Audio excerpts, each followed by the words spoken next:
अनजान नंबर से कॉल था। गोपाल ने जैसे ही कॉल रिसीव किया, उधर से कहा गया, हम पुलिस स्टेशन से बोल रहे हैं, आपकी पत्नी यहाँ पुलिस स्टेशन में बैठी है, जल्दी आ जाइए। इतना सुनते ही गोपाल के पैरों के नीचे से ज़मीन खिसक गई।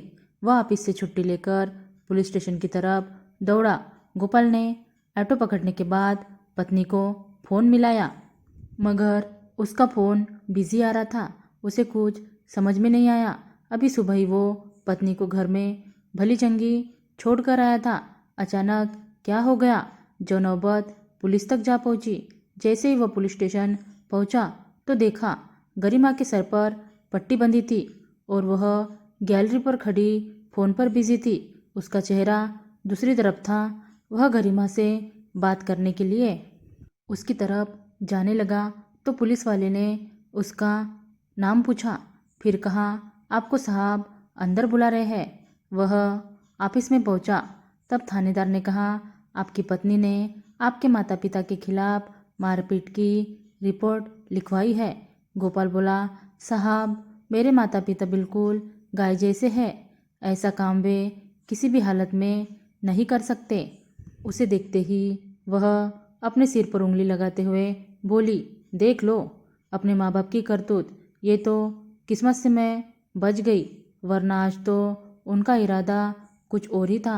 गोपाल उसकी तरफ देखते हुए बोला, यकीन नहीं होता।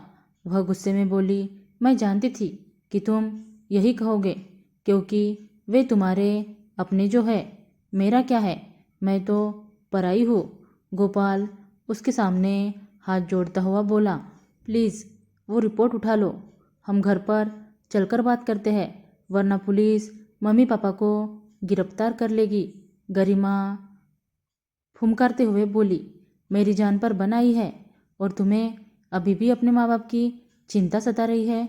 अगर मुझे कुछ हो जाता तो तुम क्या करते। गोपाल हाथ जोड़े हुए ही बोला, प्लीज़ माफ़ कर दो, अगर मम्मी पापा ने ऐसा किया है तो मैं उन्हें समझाऊंगा। तुम रिपोर्ट उठा लो यार, घर की बात है ना, घर पर सॉल्व करेंगे। गरिमा बोली, कौन सा घर, मेरा यह अब कोई घर नहीं है, मैंने अपनी मम्मी पापा को बुला लिया है, मैं अब हमेशा के लिए मायके जा रही हूँ, जल्दी ही तुम्हें तलाक के कागज़ मिल जाएंगे। गोपाल बोला, ऐसा मत करो गरिमा, मैं तुमसे प्यार करता हूँ, तुम भी मुझसे प्यार करती हो। अभी हमारी शादी को 1 साल भी पूरा नहीं हुआ है, अभी तो बहुत साल हमें साथ जीना है। गरिमा बोली, ठीक है, मैं तुम्हें छोड़कर नहीं जाऊंगी, मगर तुम्हें एक वादा करना होगा, आज के बाद तुम अपने मम्मी पापा से कोई रिश्ता नहीं रखोगे। बोलो, मंजूर है। गोपाल बोला, ये नामुमकिन काम मैं नहीं कर पाऊंगा, क्योंकि मैं उनकी एकमात्र संतान हूँ, मेरे सिवा उनका इस दुनिया में कोई नहीं है। तुम कहोगी तो तुम्हारे लिए अलग घर किराए से ले लूँगा, मगर बुढ़ापे में मैं उनको अकेला नहीं छोड़ सकता। वह बोली, प्राइवेट जॉब करते हो, 20,000 रुपये तुम्हारी पगार है, इतने में तो मेरा खर्चा भी नहीं निकलता, तो 2 घरों का खर्चा कैसे चलाओगे। तुमसे कुछ नहीं होगा, मैं जा रही हूँ। गरिमा के माँ बाप आ गए थे, वह उनके साथ चली गई।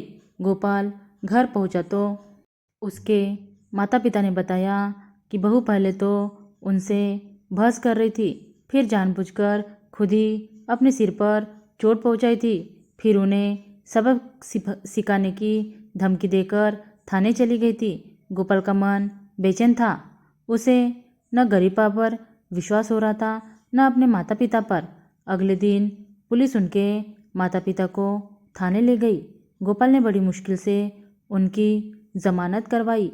उधर पिहर जाते ही गरिमा ने उस पर दहेज और तलाक के लिए मुकदमा कर दिया।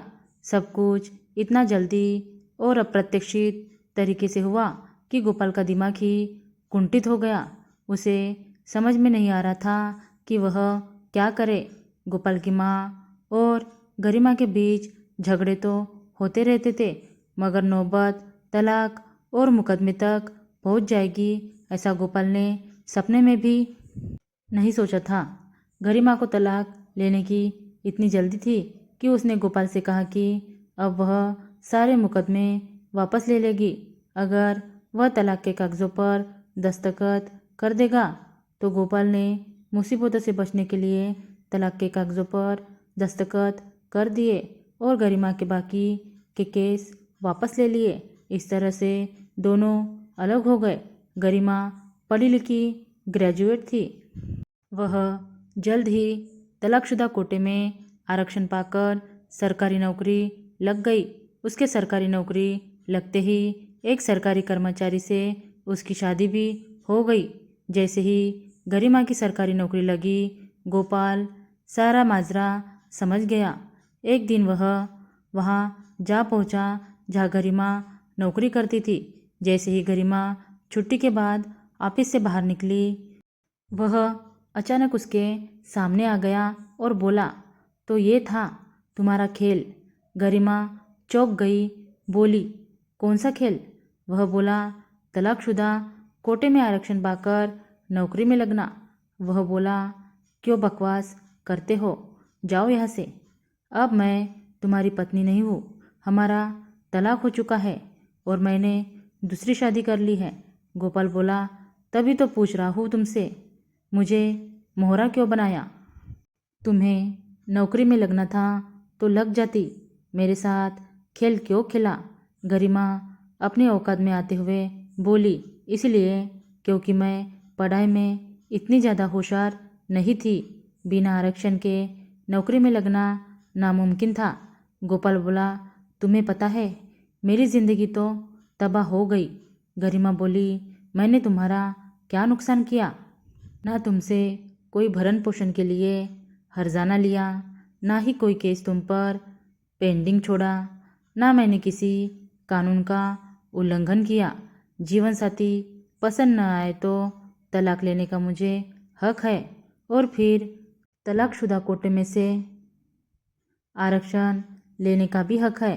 फिर वह गोपाल को वही छोड़कर आगे बढ़ गई। वह बेचारा सोचता रह गया कि लोग अपने स्वार्थ के लिए कैसे कैसे खेल खेल जाते हैं, पता ही नहीं चलता साथ रह रहे थे या साजिश कर रहे थे। धन्यवाद दोस्तों।